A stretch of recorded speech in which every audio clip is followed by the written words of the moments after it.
बिस्मिल्लाहिर्रहमानिर्रहीम। अस्सलाम वालेकुम नाज़रीन कराम, मैं हूं मखदूम शहाबुद्दीन और आप देख रहे हैं मेरा फेसबुक और यूट्यूब चैनल। उम्मीद करता हूं आप सब लोग बखैर वाफियत होंगे और जहां भी होंगे अपने अहले खाना समेत खुश भी होंगे और महफूज भी। नाज़रीन कराम, एक जानिब तो पाकिस्तान तहरीक इंसाफ और मुक़्तदरा के दरमियान वाज़े तौर पर जो हमें नज़र आ रहा है एक ऐसा डेडलॉक है जो ठीक होता हुआ भी नज़र नहीं आ रहा, लेकिन इस सब के अंदर अब एक बहुत बड़ा क्लेम, एक बहुत बड़ा दावा सामने आया है।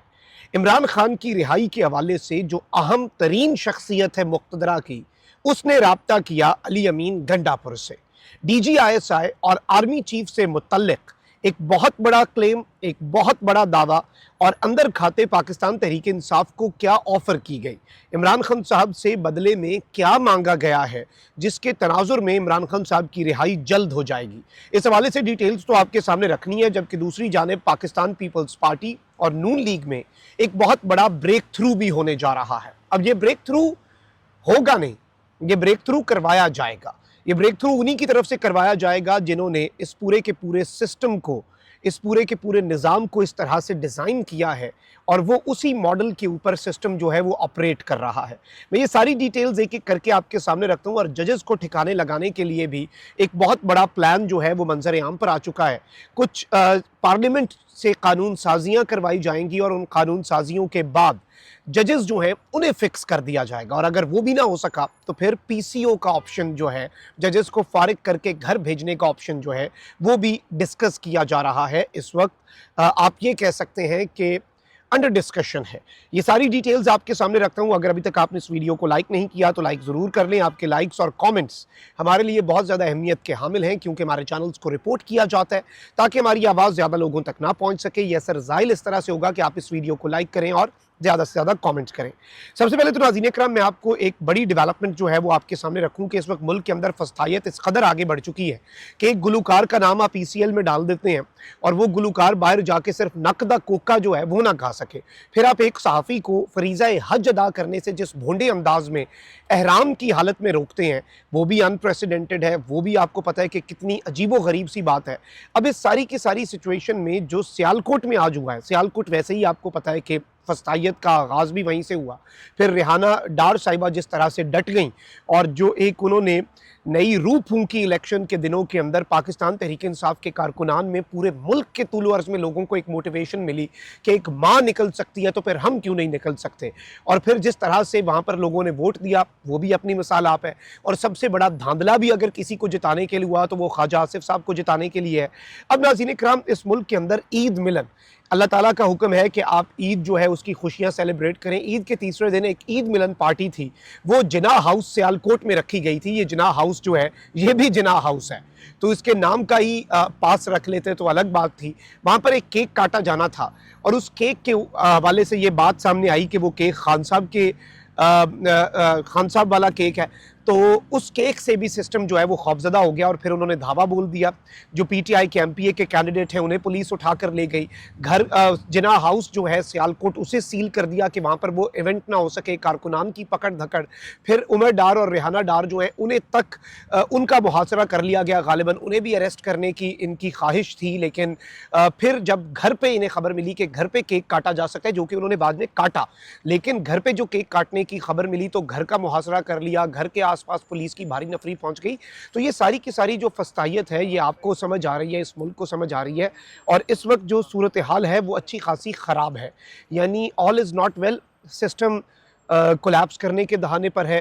दोस्त ममालिक जो हैं उनके साथ ताल्लुकात आपके जिस नहज पर हैं वो भी आपको पता है, और दोस्त ममालिक के साथ ताल्लुकात जो हैं वो उड़ चुके हैं, वो तबाही के दहाने पर पहुंच चुके हुए हैं।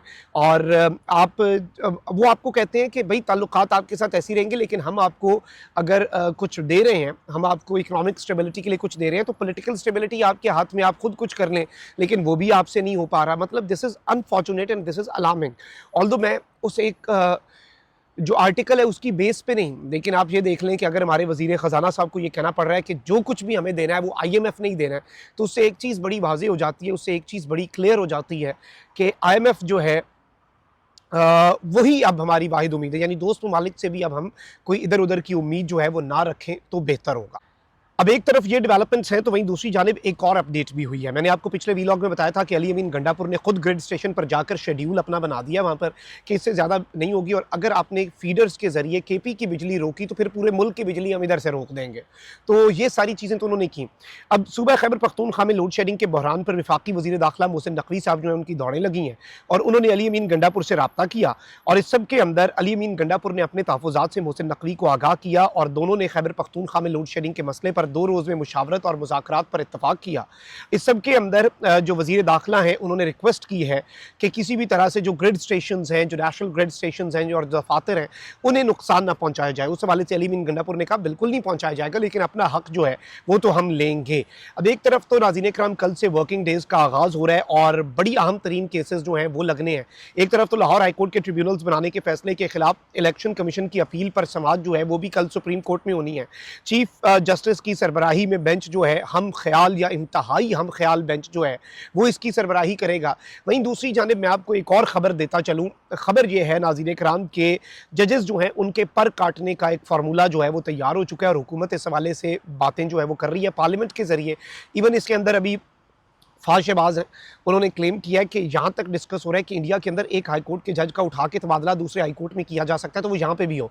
मतलब लाहौर हाई कोर्ट का जज लाहौर हाई कोर्ट में कोई दबंग काम कर रहा है उसे सिंध हाई कोर्ट भेज देंगे, अगर सिंध हाई कोर्ट नहीं तो बलूचिस्तान हाई कोर्ट भेज देंगे, ना उधर कोई केस होगा।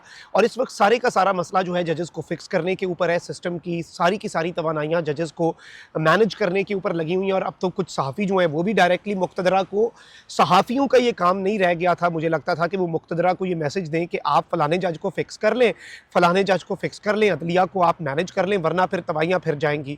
यानी आप गैर जमहूरी और गैर आइनी इक़दामात के मशवरे सहाफ़ी जब देना शुरू हो जाएँ तो इससे ज़्यादा पार्टी और क्या बना जा सकता है।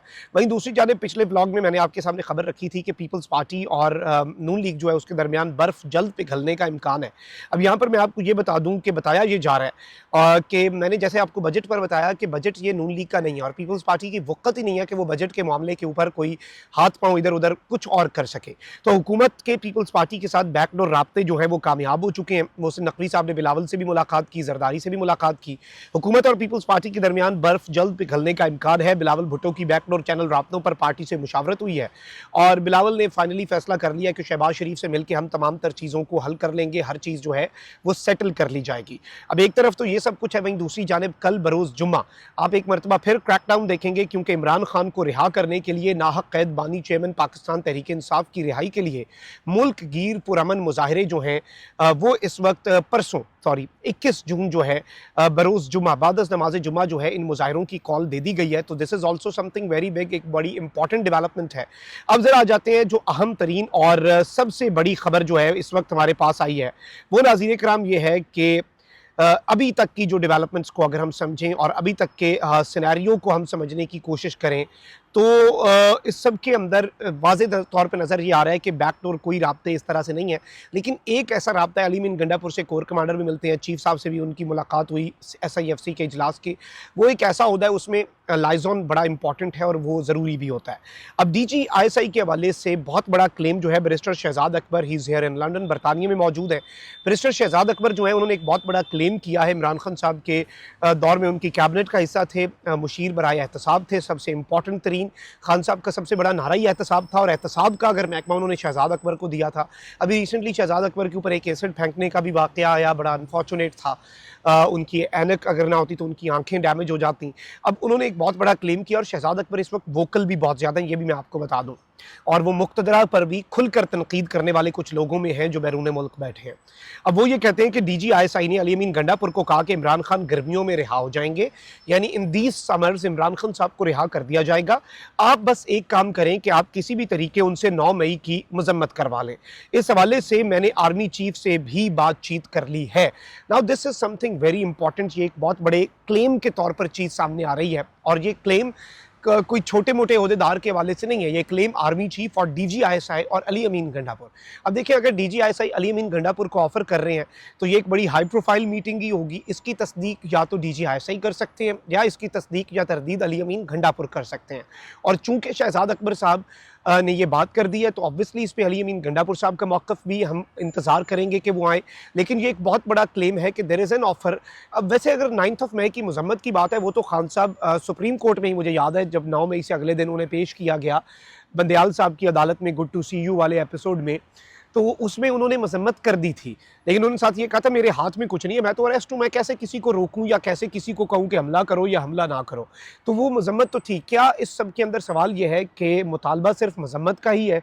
क्योंकि इससे पहले जो DGI-SPR की प्रेस कॉन्फ्रेंस को देखा जाए तो उसमें ऑफ़र ये थी कि मज़म्मत करें, एतराफ़ जुर्म करें और वादा करें कौम से पब्लिकली आकर के आइंदा इस तरह के अनफॉर्चुनेट इंसिडेंट नहीं होंगे। वो तो ऑब्वियसली इमरान खान साहब का मौक़िफ़ ही ये है कि 9 मई होना ही नहीं चाहिए था। 9 मई अच्छा, PTI का मौक़िफ़ तो ये है कि 9 मई फ़ॉल्स फ्लैग था हमारे खिलाफ, मुक़्तदरा ने करवाया ताकि हमारे खिलाफ एक क्रैकडाउन किया जा सके और हमारी पार्टी को डिसमेंटल किया जा सके। मुक़्तदरा का मौक़िफ़ ये है कि ये एक सोची समझी प्री प्लान्ड साज़िश थी, जिसमें उन्हें लगता था कि अंदर से फ़ौज की बगावत हो जाएगी, हमने सिर्फ गिरती हुई दीवार को धक्का देना है और फ़ौज के अंदर कोई कू हो जाएगा और इस सब के अंदर हम क्लियर हो जाएंगे इस सब में। तो दोनों साइड्स का मौक़िफ़ तो ये है। मैं ज़ाती तौर पे ये समझता हूँ कि ये एक बहुत अनफॉर्चुनेट, स्पेशली जो शोहदा की यादगारों के साथ हुआ 9 मई को, वो हमारे दिल बड़े उसमें रंजीदा हैं। लेकिन शोहदा की यादगारों के साथ जो कुछ हुआ उस सब के ऊपर पूरी कौम जो है वो गमगीन है और इस मामले का दूध, पानी का पानी जो है वो एज़ सून एज़ पॉसिबल जो है वो होना बहुत ज़रूरी है और इसमें आज़ादाना तहकीकात ही हल होता है। लेकिन अगर हम इस दावे को मान लें जो शहजाद अकबर साहब ने किया है कि खान साहब की रिहाई, मैं ये समझता हूँ कि अगर ये ऑफ़र खान साहब तक पहुँचाई भी गई है तो उन्होंने इसके ऊपर कोई ख़ास हामी नहीं भरी होगी। उसकी वजह यह है कि जो खान साहब के ट्वीट्स तवातर से आ रहे हैं, पहले याया और मुजीब वाला और अभी रिसेंटली जो ईद पर इमरान खान साहब का अडयाला जेल से पैगाम आया है, जिसमें डायरेक्टली मोहसिन नकवी साहब का ज़िक्र है, जिसमें डायरेक्टली मुक़्तदरा और जो नंबर 1 है यानी the chief of the army staff, उनका ज़िक्र है। तो ये सारी चीज़ें तो ऑलरेडी हो रही हैं। So let's see how things unfold. लेकिन ये एक बहुत बड़ा क्लेम है, देखते हैं कि इसकी किसी भी साइड से, मुक़्तदरा की साइड से या अली अमीन गंडापुर वाली साइड से तस्दीक या तरदीद होती है। अपना बहुत ख्याल रखिए। अल्लाह निगहबान। पाकिस्तान ज़िंदाबाद।